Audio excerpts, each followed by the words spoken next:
Donc chez Fermalab, nous concevons des micro-ateliers agro-industriels, c'est-à-dire que dans un conteneur maritime, nous allons assembler une usine avec tout ce qu'il faut à l'intérieur pour transformer à la ferme.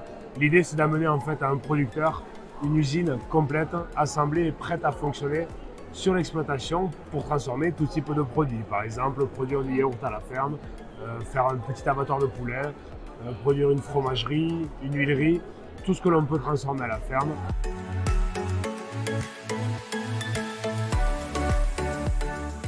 L'idée, c'est concrètement de simplifier l'installation.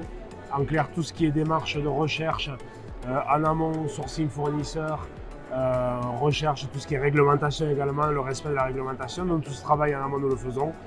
Et surtout, dans les 12 semaines, dans les 3 mois, on va livrer une usine prête à fonctionner directement à un producteur. Donc on s'économise également tout ce qui est gestion des travaux, gestion des artisans. Et également en termes d'avantages, si demain on a un problème, un changement de vie, on peut se séparer de son conteneur, de son atelier, on peut le revendre, on peut le recéder.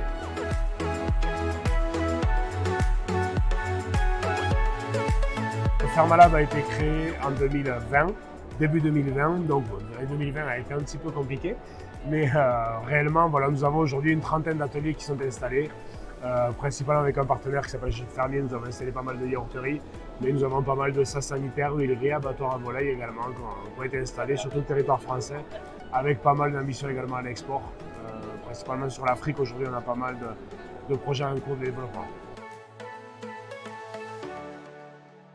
On peut voir tout ce que l'on peut mettre dans un conteneur qui est un des plus complexes, avec une partie de sas sanitaire, un labo de transformation entièrement équipé. Donc on va s'occuper de l'électricité des principales machines. Par exemple, là c'est une yaourterie dont on a un pasteurisateur, on a une conditionneuse avec toute la climatisation, l'électricité, tout le matériel nécessaire à la transformation, la partie étuve avec le local technique. Tout ça arrive assemblé, prêt à fonctionner. Il n'y a vraiment qu'à brancher, une fois que quand on le livre, il n'y a vraiment qu'à le brancher, le raccorder et c'est prêt à fonctionner.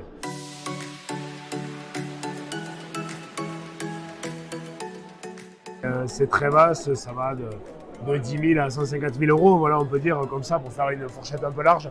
C'est surtout qu'on essaye de faire les choses qui ne vont pas excéder les 5 à 7 ans d'amortissement. Les yaourteries, c'est pareil, vous avez plusieurs modèles selon la capacité. On peut faire des plus petits qui sont assez manuels, on va être dans les 30 000 à 40 000 euros. Et après, par contre, ça monte à plus de 100 000 euros pour les plus grosses, où on va transformer jusqu'à 300 litres à la fois, donc 2500 yaourts à peu près qu'on va produire par jour. Donc on est quand même sur des outils quasiment industriels. Mais toujours dans un petit conteneur maritime. C'est ça notre force.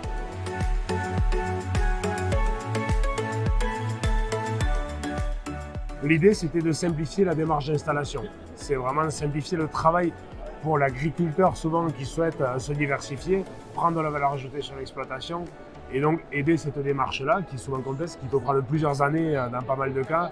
L'idée, c'est que là, c'est instantané. Vous voulez faire du yaourt, on a ça, ça, ça, on peut vous amener cette gamme-là. 3 mois après, vous avez l'usine qui arrive chez vous, prête à fonctionner. Vous n'avez eu aucun effort à faire en amont.